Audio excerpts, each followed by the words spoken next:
Hello नमस्कार दोस्तों, हमारे चैनल पर आपका स्वागत है। आज हमारे पास जो गाड़ी आई है हुंडई की क्रेटा है। इसमें लाइट आ रही है डीजल फिल्टर रीजनरेशन की। अभी इसमें चेक लाइट भी आ रही थी, जो डीपीएफ की चेक लाइट होती है वो भी आ रही थी, और इंजन की चेक लाइट भी आ रही थी। अभी टैब लगाएंगे, उसके बाद चेक लाइट चेक करेंगे, उसके बाद गाड़ी का रीजनरेशन करेंगे।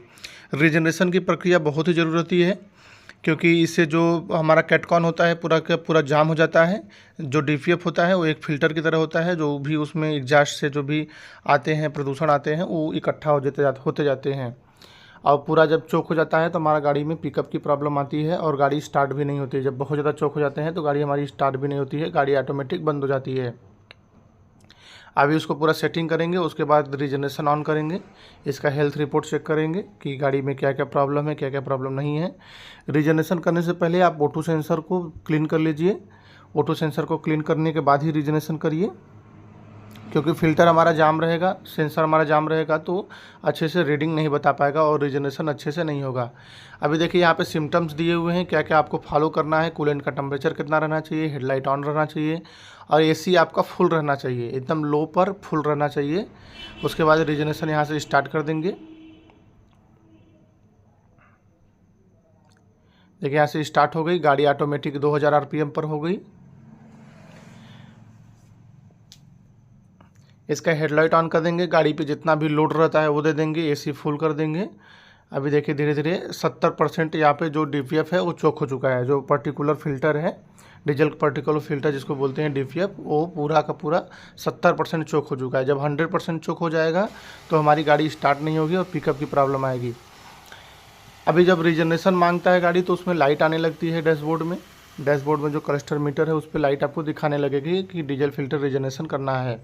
और वैसे भी आपको पता चल जाएगा कि जैसे गाड़ी पिकअप भी बहुत कम करती है, बहुत कम पिकअप लेती है, और गाड़ी में माइलेज भी बहुत कम आता है। माइलेज धीरे धीरे आपका बहुत ज़्यादा डाउन हो जाता है। आपकी अगर गाड़ी 30 से 40 हज़ार किलोमीटर चल जा रही है तो एक बार आप रीजनरेशन अपने से भी करवा लीजिए। अगर लाइट नहीं भी आ रही है तो एक बार आप अगर सर्विस सेंटर जाइए सर्विस कराने के लिए, तो रीजनरेशन ज़रूर से करवा लीजिए। इससे आपका डीपीएफ पूरी तरीके से क्लीन होता जाएगा और गाड़ी बहुत ही अच्छा परफॉर्मेंस देगी। इसका जो डीपीएफ है वो भी जल्दी ख़राब नहीं होगा, जो कैटकॉन है वो ख़राब नहीं होगा, और गाड़ी बहुत ही अच्छा परफॉर्मेंस करेगी। पिकअप भी बहुत अच्छा रहेगा और माइलेज भी बहुत ही बढ़िया रहेगा। देखिए अभी 80% के लगभग इसमें पूरा चोक था। अभी धीरे धीरे आपको 0% हो जाएगा, पूरा का पूरा कम हो जाएगा। 30 से 40 मिनट इसमें समय लगता है। जितना ज़्यादा गाड़ी हीट रहती है, टेम्परेचर जितना ज़्यादा रहता है उतना जल्दी क्लीन हो जाता है। देखिए 423 डिग्री टेम्परेचर है। जो कैटकॉन है उसके अंदर इतना ज़्यादा टेम्परेचर रहता है, इतने ज़्यादा टेम्परेचर पे ही वो जलाता है।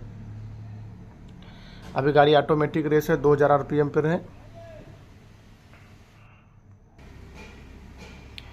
अभी रीजनरेशन करने की ज़रूरत पड़ती है, क्योंकि रीजनरेशन यूरिया दिया नहीं है, बिना यूरिया वाली गाड़ी है। और जो यूरिया वाली गाड़ी आती है उसमें भी कभी कभी रीजनरेशन करना पड़ता है, उसमें थोड़ा कम करना पड़ता है। जिसमें यूरिया नहीं दिया हुआ है उसमें थोड़ा ज़्यादा करना पड़ता है। यदि बहुत ज़्यादा ख़राब हो जाता है तो चेक लाइट आपको जलने लगती है। यदि 1-2 बार लाइट आया, आपने रीजनरेशन नहीं करवाया, तो उसमें चेक लाइट आने लगती है, डीपीएफ की चेक लाइट जलने लगती है। 1 से 2 बार लाइट आ जाती है तो आपको तुरंत करवा लेना चाहिए, नहीं तो गाड़ी में बहुत ज़्यादा प्रॉब्लम आ सकती है।